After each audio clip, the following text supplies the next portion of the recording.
Actually সত্যি কথা বলতে কি স্যামসাংয়ের ফোন অতটা আর আমার পছন্দ না। কারণ একটাই, তারা প্রসেসরে কিচ্ছু ভালো করে না। শোনো ভাই, শোনো বন্ধু, রাগ হলে হোক, কিন্তু যেটা সত্যি সেটা বলবো। বাট আজকে 17 তারিখ, আর 17 তারিখ স্যামসাং একদম জান কয়লা করা একটা স্মার্টফোন লঞ্চ করছে, আর সেটা হলো স্যামসাংয়ের এম সিরিজের M56। চলো না, স্যামসাং M56 কতটা ভালো সেটা আমরা দেখে নিই। কত প্রাইসে লঞ্চ হচ্ছে, আর ওপার বাংলায় কত দামে যেতে পারে, কবে পাওয়া যেতে পারে। আমি সুমন, আশা করি ভিডিওটি ভালো লাগবে। স্যামসাং তাদের M56, কিছুদিন আগেই আমরা দেখলাম স্যামসাংয়ের A56 লঞ্চ হলো। ওকে, আমরা কিন্তু প্রত্যেকেই বলেছিলাম যে প্রাইস অনেক বেশি, আর এটা তো জানা কথা। স্যামসাং দুটো জিনিস করেছে। এক, তাদের বক্স থেকে চার্জারকে হটিয়ে দিয়েছে, হ্যাঁ মানে নাথিং আর অ্যাপেল হতে চেয়েছে। আর দ্বিতীয়ত, স্যামসাং তাদের প্রত্যেকটা সময়তেই প্রত্যেক সিরিজের স্মার্টফোনের ওভার প্রাইস রাখার চেষ্টা করে। তবে স্যামসাং যারা কেনেননি বা কিনেছেন প্রথম একদম সেলে, তারা বুঝেছেন এটা, যে কিছুদিন পর স্যামসাং তাদের প্রত্যেকটা স্মার্টফোনের দাম অনেক কমিয়ে দেয়। চলুন কথা না বাড়িয়ে এবার M56 আজকে লঞ্চ হচ্ছে ভারতীয় বাজারে, স্যামসাং M56। এবং আমার যতদূর ধারণা ওপার বাংলাতেও যাবে, তবে দাম কিন্তু বেশি থাকবে। দামটা না হয় লাস্টে বলি, আপনারাও কমেন্টস করবেন স্পেক্স জানতে জানতে। তো স্যামসাং তাদের M56-এর যে ভালো দিক করেছে সেটা হলো খুবই পাতলা এই স্মার্টফোনটা, স্লিমেস্ট ফর এভার। কারণ এর যদি আমরা থিকনেস দেখি তাহলে 7.2 mm, আর এর ওজন 180 গ্রাম। তবে বলবো একটু পরে আপনারা বুঝতে পারবেন, রিলেট করতে পারবেন। স্যামসাং বোধহয় এখনও অ্যাডপ্ট করতে পারেনি যে আজকাল মার্কেটে মানুষ কী চাইছে, কী ধরনের স্মার্টফোন চাইছে। যদিও এবার ফ্রেমটা কিন্তু দেওয়া হয়েছে পলিকার্বনেটের, এবং পেছনে গ্লাস দিয়েছে, থ্যাংক গড। এবং কর্নিং গরিলা গ্লাস ভিক্টাস প্লাসের এখানটায় প্রোটেকশন পেয়েছে, আর সামনেও কিন্তু কর্নিং গরিলা গ্লাস ভিক্টাস প্লাসের এখানটায় প্রোটেকশন আছে। একটা যদি ভালো করে দেখেন যে এর ডিজাইন ভালো লাগবে, এবং ফ্ল্যাট ডিসপ্লের সাথে আসছে, তো তাই দেখতেও ভালো লাগবে, ইন হ্যান্ড ফিল ভালো। আর এখানটায় আমরা ক্যামেরার লেআউটটাও কিন্তু ভালো পাচ্ছি। হ্যাঁ, এখানে 3টে ক্যামেরা প্রোভাইড করেছে এবার স্যামসাং। আমরা চলে যাচ্ছি ডিসপ্লেতে। দেখুন, স্যামসাংয়ের ডিসপ্লে বরাবর ভালো হয়, অবশ্য কার না ভালো হয়। আজকাল মোটোও ভালো দিচ্ছে, ভিভোও ভালো দিচ্ছে, নাথিংও ভালো দিচ্ছে। তো এখানটায় 6.7 ইঞ্চেসের কাছাকাছি একটা পাঞ্চ হোল দিয়ে ডিসপ্লে দেওয়া হয়েছে, সুপার অ্যামোলেড প্লাস ডিসপ্লে। এবং এর যদি আমরা পিপিআই দেখি তাহলে দেখব 388 পিপিআই পার পিক্সেল ডেন্সিটি, এবং 120 হার্টসের রিফ্রেশ রেট, 360 হার্টসের টাচ স্যাম্পলিং রেট আমরা পাচ্ছি। স্যামসাংয়ের ডিসপ্লে বরাবরই ভালো, পাঞ্চ হোল আছে ছোট্ট করে, আর এদের কালার অপটিমাইজেশনটাও বেশ ভালো, পাঞ্চি কালার দেবে। তাই নেটফ্লিক্স বা যে কোনো ওয়েব সিরিজ আপনি দেখুন, যে কোনো ওটিটি প্ল্যাটফর্মে বা ইউটিউবেও ভালো লাগবে। HDR10-এর সাপোর্টও পাচ্ছেন আপনারা ইউটিউবে। এবার সাপোর্ট যখন কথা উঠলই, তাহলে একটা কথা বলবো, আচ্ছা আপনারা সাপোর্ট করবেন না আপনাদের এই দাদাটিকে? সাপোর্ট আপনাদের খুব দরকার।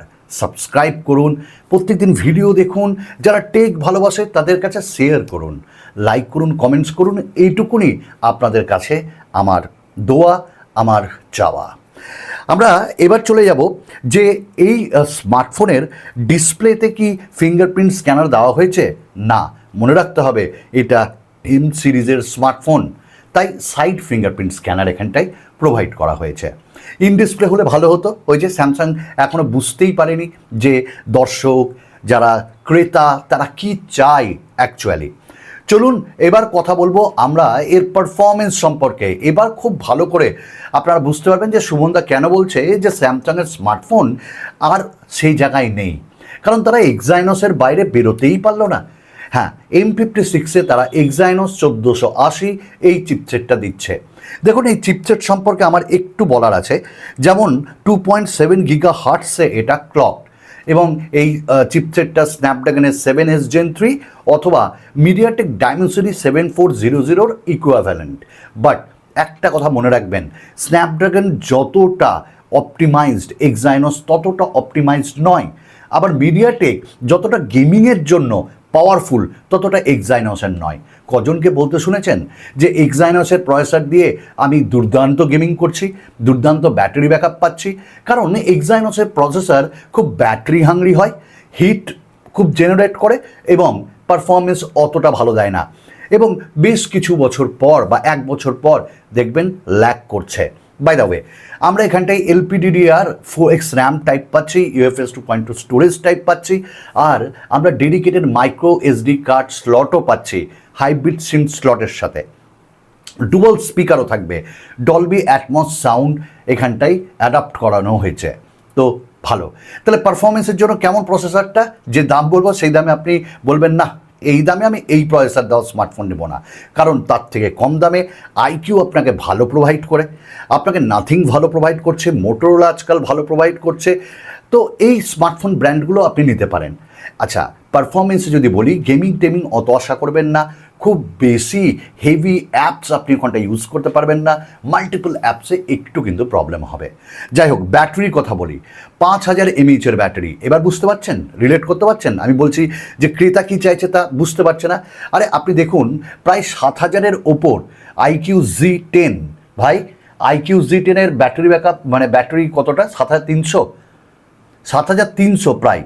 আবার আমরা দেখছি যে আমাদের কাছে এখনই এই স্মার্টফোনটা আছে, চার্জ হচ্ছে যদিও, এটা হলো ভিভোর V50e, এতেও প্রায় 6000-এর কাছাকাছি আমরা ব্যাটারি পাচ্ছি।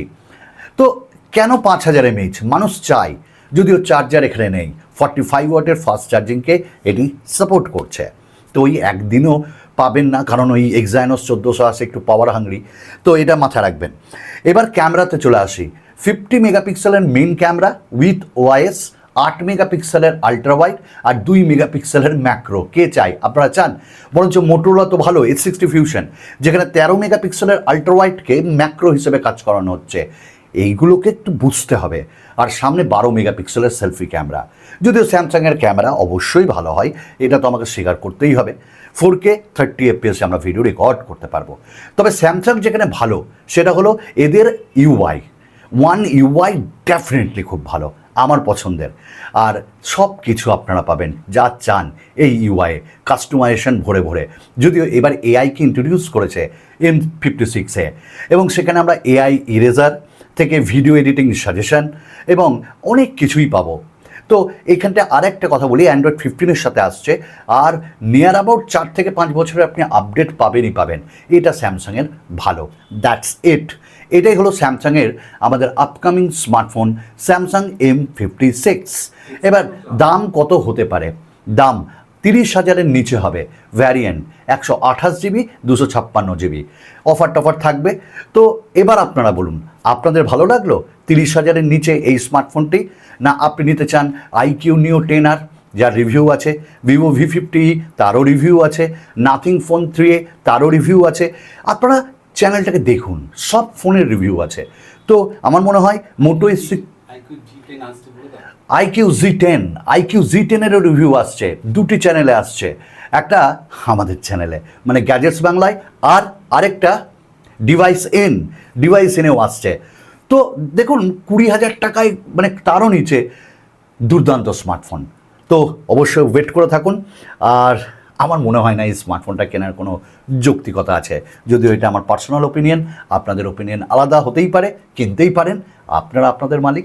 চলুন আরেকটা নতুন ভিডিওতে আপনাদের সঙ্গে খুব তাড়াতাড়ি দেখা হচ্ছে। বিদায়।